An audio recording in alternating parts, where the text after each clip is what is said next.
Le 3 juin, au Paris Event Center, a lieu la première édition du salon Bradis. Entendez, brasserie, distillerie, solutions.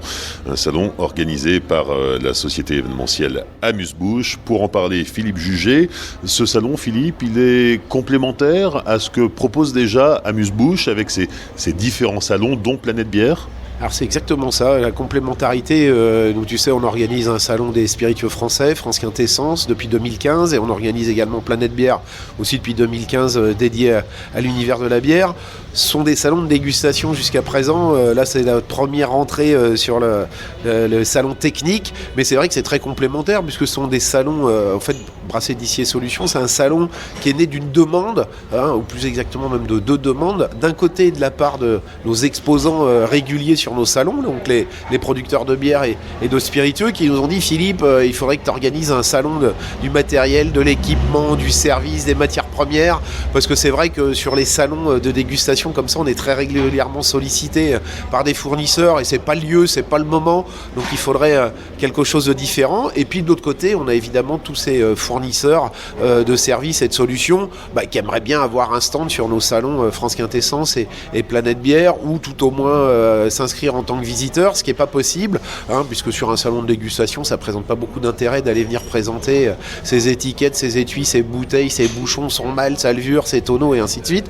Donc on a dit ok, il y a de la demande de la part des producteurs, de la demande de la part des fournisseurs, on y va.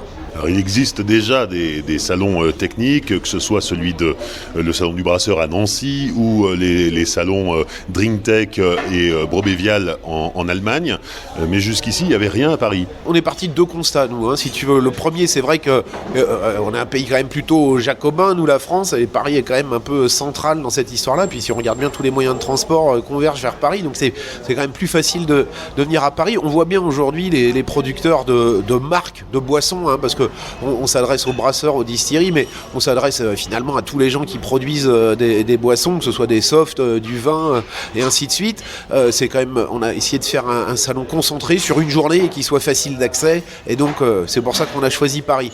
La deuxième chose, on s'aperçoit aujourd'hui, tu parles du salon du brasseur à Nancy, que évidemment on connaît bien et qui est un super salon, ou DrinkTech, Brobévial en Allemagne, sont des salons aujourd'hui. Nancy s'adresse plutôt à des petites brasseries, et qu'à la brasserie, et Brobévial ou DrinkTech s'adresse à plutôt des grandes sociétés et des grandes marques. C'est un salon, je vais dire, sur une très grande échelle. Et donc aujourd'hui, il y a plus véritablement d'adéquation entre les fournisseurs et les producteurs qui sont sur une échelle intermédiaire. La brasserie, la distillerie en France, artisanale et tout ça, ce renouveau-là, c'est depuis une vingtaine d'années. Donc aujourd'hui, on s'aperçoit qu'on a des producteurs qui sont à des tailles intermédiaires, on va dire, qui sont plus des micro-brasseries ou véritablement des brasseries artisanales, et ni des très grandes marques internationales ou des grosses unités de production. Donc il n'y avait pas de salon intermédiaire pour des gens, on va dire, qui font entre 10 et 50 000 hectos côté bière, et qui produisent 2-3 000 hectolitres d'alcool pur côté brasserie. Donc voilà, c'est de ces deux constats-là. Paris est accessible, et donc de n'importe quel coin de la France on peut venir. Il y a 2500 brasseries en activité régulière en France aujourd'hui, 800 distilleries, donc la population visée c'est 3500 sociétés, et puis un salon qui rassemble et la brasserie et la distillerie, parce qu'on voit qu'il y a évidemment des passerelles entre ces deux univers-là, et surtout qui s'adresse à des sociétés de taille intermédiaire, ni trop petites, ni encore très grandes. Oui, on se rend bien compte que la situation évolue, bouge en France. Le pont entre brasserie et distillerie est de plus en plus évident. C'est vrai, alors ça c'est quelque chose, alors nous on le sait, parce qu'on s'intéresse à la production et côté brasserie et côté distillerie. Donc évidemment, quand on visite des distilleries, quand on visite des brasseries, on s'aperçoit que les ponts sont quand même, c'est le même matériel, c'est les mêmes matières premières, c'est quand même un peu les mêmes savoir-faire, les mêmes techniques. Alors, tout au moins sur une partie centrale. Donc, et alors que c'est des univers qui encore jusqu'à présent sont assez séparés, en particulier d'un point de vue commercial, on va dire, et marketing, c'est pas du tout les mêmes circuits de distribution, c'est pas du tout les mêmes enjeux de communication, c'est pas du tout non plus les mêmes enjeux d'échelle. Les brasseries aujourd'hui sont plutôt à des échelles locales, régionales, et on peut tout à fait vivre en restant dans sa zone de chalandise, je vais dire naturelle, alors que les spiritueux, évidemment, la zone de chalandise naturelle suffit pas, et t'es tout de suite obligé de te projeter quand même sur une échelle à minima nationale. Donc c'est vrai que c'est pas du tout les mêmes enjeux de commercialisation et de marketing, alors que de production, et en termes de production, c'est exactement les mêmes enjeux, et on s'aperçoit finalement que ce sont les mêmes fournisseurs, que ce soit de matières premières, de solutions, d'équipements, de matériel, de services, de formation. Donc on voit qu'il y a de plus en plus de ponts. Nous, on veut encore plus accentuer les ponts et encore plus mettre des ponts entre ces deux univers-là, puisque historiquement, il y a 120 distilleries de whisky aujourd'hui en France. Un tiers, c'est des brasseries qui sont devenues distilleries. Donc, il y a déjà un pont naturel entre brasserie et distillerie, et on le voit bien, et ça va probablement se renforcer. On voit aux États-Unis qu'à une petite dizaine d'années d'avance par rapport au marché européen, beaucoup de brasseries se lancent dans la distillation après 10-15 ans d'existence, et c'est exactement la même chose en Europe et en particulier en France. Et puis à l'inverse, on commence à voir des distilleries, de whisky je parle, qui se lancent dans la production de bière parce qu'elles s'aperçoivent finalement que pour attendre les 3 ans de vieillissement naturel et légal du whisky, pourquoi pas vendre de la bière dans l'intervalle pour lequel il y a un marché, et généralement leur zone de chalandise suffit pour écouler des volumes. Donc l'idée c'est vraiment de rassembler ces différents univers, et puis on voit qu'il y aura de plus en plus de transversalité finalement entre toutes les boissons conviviales, que ce soit bière, spiritueux, vin, et je vais même dire soft, voilà, les producteurs de hard seltzer, de kombucha, de kéfir, on voit très bien, ça pourrait être très bien des brasseurs, et les vignerons peuvent très bien devenir brasseurs et distillateurs, et ainsi de suite, ainsi de suite, ainsi de suite. Donc il y a de plus en plus de passerelles, on va dire, naturelles entre ces différents métiers-là. Donc où l'idée, c'est véritablement de faire un salon qui soit à cette échelle-là, l'ensemble des boissons conviviales, et pour des sociétés de taille intermédiaire, on va dire.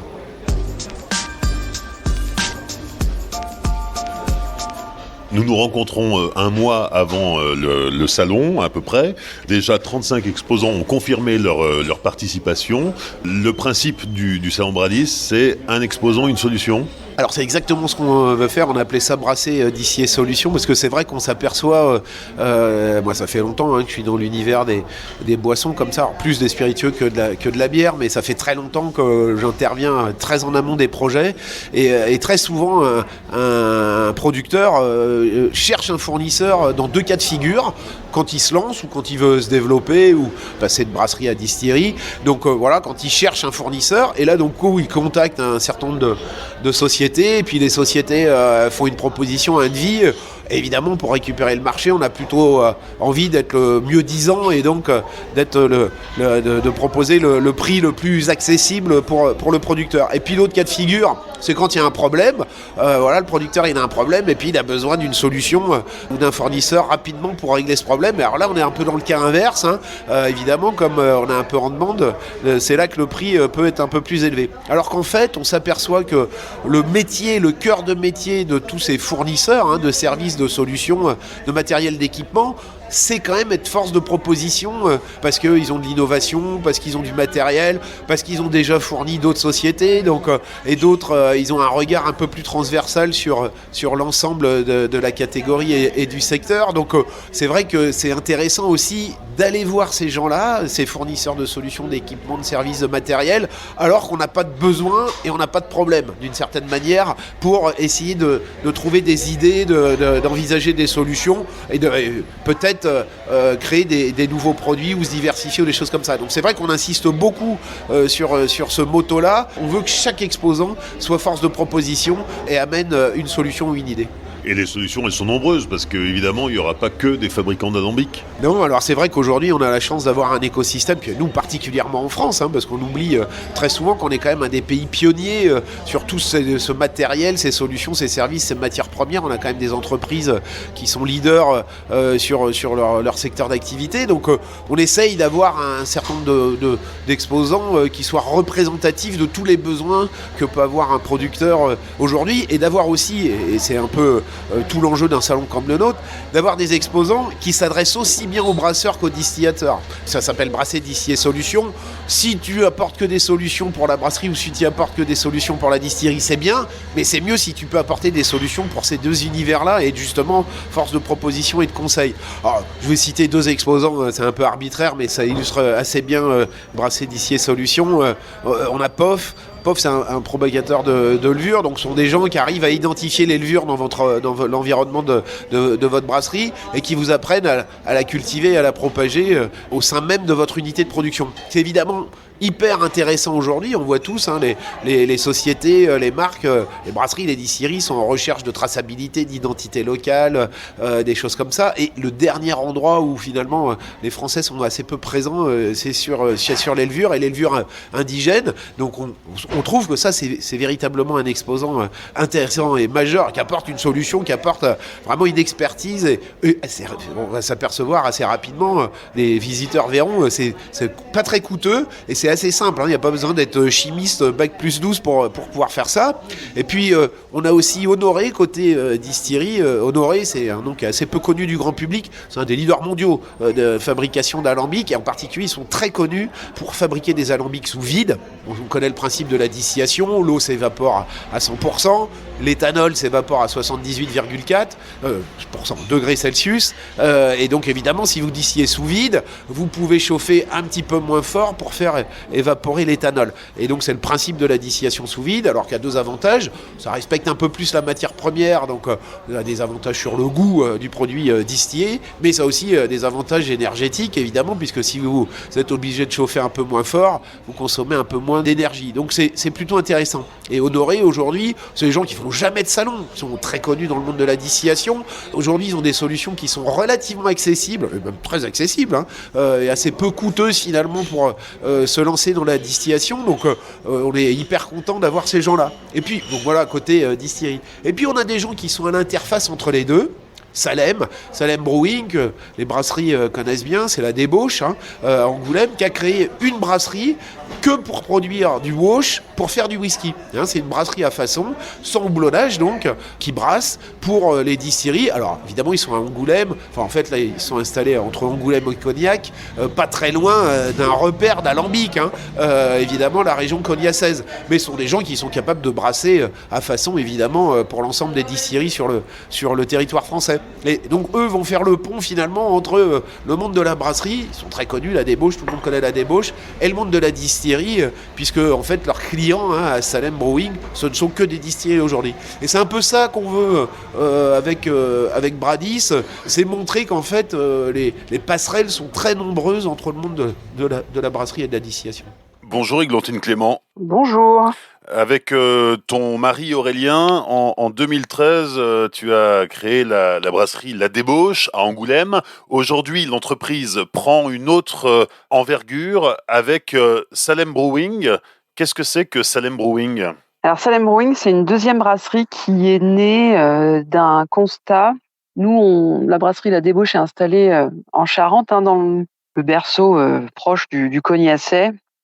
Et on était très souvent sollicité en fait par les distillateurs de cognac pour acheter du wash, donc du mou de bière sans houblon, on va généraliser, pour le distiller en fait dans leurs alambics pendant la saison où ils ne distillent pas de cognac et pour faire du whisky. Donc le wash, c'est ce qu'on distille pour faire un whisky.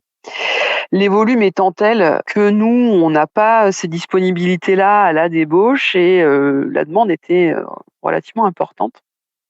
Donc on a décidé de monter une deuxième entreprise, une deuxième brasserie, dont la vocation n'est que le brassage, la production de wash à façon personnalisée. Parce que le nombre de distilleries est aussi en croissance. Comment ils faisaient avant Salem Brewing ? D'abord, oui, c'est une filière en pleine expansion. Il y a de plus en plus de distillateurs qui font du whisky avec de plus en plus de volume. Donc ça, c'est un premier point. Deuxième point, brasser, c'est un métier. Distiller, c'est un métier. Faire du vin, c'est un métier. Nous, on est persuadés que on peut... En tout cas, on a acquis avec la débauche suffisamment d'expérience, et on en acquiert toujours, pour proposer débrassage de tout grain. On connaît très bien les levures maintenant, on a tout fait. Et puis je pense que voilà, notre réputation nous précède un petit peu à la débauche. On a fait des trucs un petit peu artistiques, créatifs, mais on a aussi fait des choses. Il y a de belles recettes classiques plutôt bien exécutées. Et je pense que voilà, c'est pas anodin si les distillateurs viennent nous voir aujourd'hui, c'est pour qu'on puisse faire partager un peu nous notre savoir-faire sur le wash, sur la bière en fait. On est persuadé que c'est aussi par là, alors avec les sélections de grains évidemment, mais voilà, proposer un wash vraiment sur mesure avec nous notre connaissance des matières premières. Oui, je pense que c'est un vrai atout pour le distillateur qui veut se démarquer de ses concurrents, oui. Et c'est ce savoir-faire, cette expertise que tu présenteras le 3 juin prochain sur le Salon Bradis à Paris ? Tout à fait. Alors je viendrai avec Maï, qui est notre directrice commerciale, Hugo, qui est notre responsable de production, et Aurélien, donc mon mari, le brasseur de la débauche. Et à nous 4, voilà, pour le moment, on représente les forces vives de Salem Brewing, chacun dans son domaine. Maï et moi plutôt pour les aspects commerciaux, et Hugo et Aurélien vraiment pour tout ce qui est vraiment sur les aspects de la production.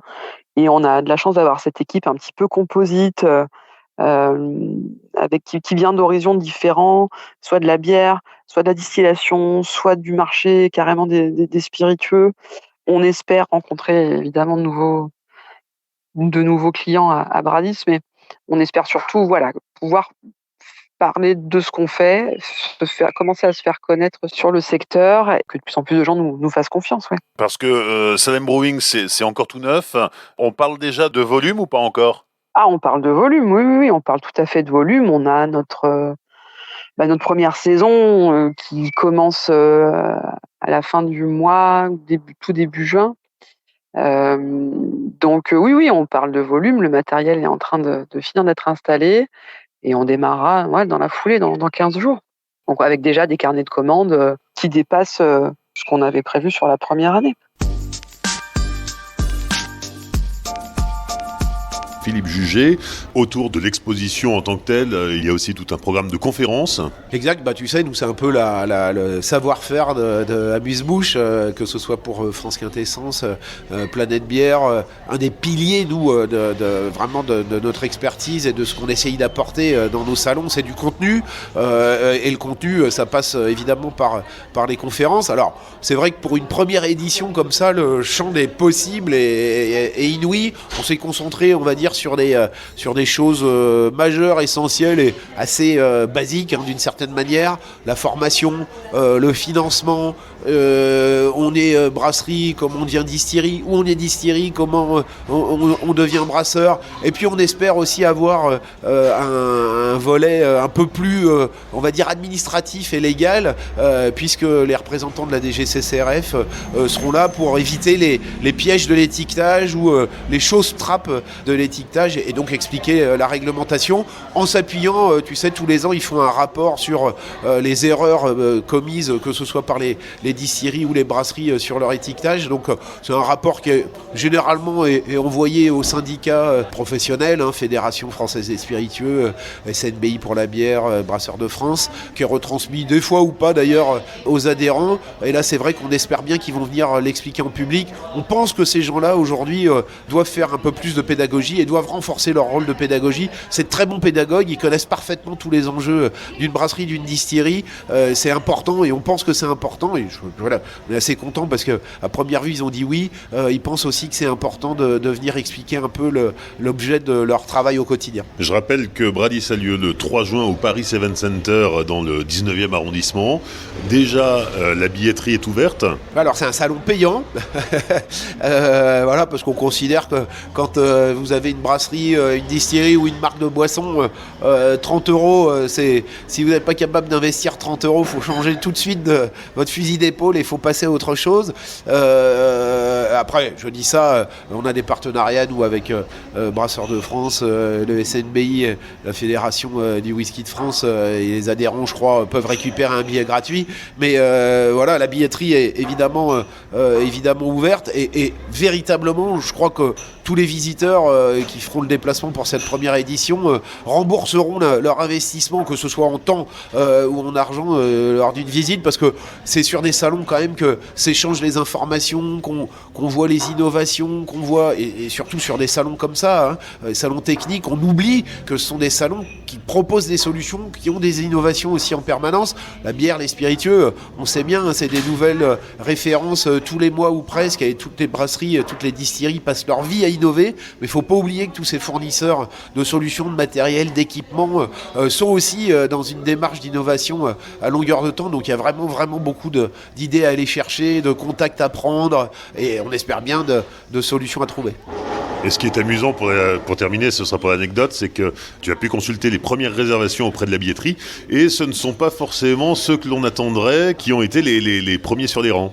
Ouais, alors ça c'est vrai que parce que c'est sûr qu'on connaît bien l'univers des brasseurs et des distilleries, et c'est quand même la première cible de Brasser D'ici Solutions, mais les premiers inscrits effectivement venaient plutôt de l'univers du vin et de l'univers des softs. Il y a quelques grandes marques de toniques qui ont pris leur billet, et les patrons qui ont pris leur billet, donc c'est vrai que ça nous intéresse évidemment, et ça nous amuse de voir, et quand on parlait tout à l'heure de transversalité accrue entre les différents secteurs d'activité, alors là on en a tout de suite eu la preuve, parce que les premiers inscrits étaient vraiment des univers, et en provenance d'univers qui pour nous n'étaient pas la cible première et principale. Donc oui, je pense qu'il va y avoir des jolies rencontres à faire, et probablement qu'il y a des projets dans les tuyaux, ou qu'il y en a quelques-uns qui ont des idées derrière la tête.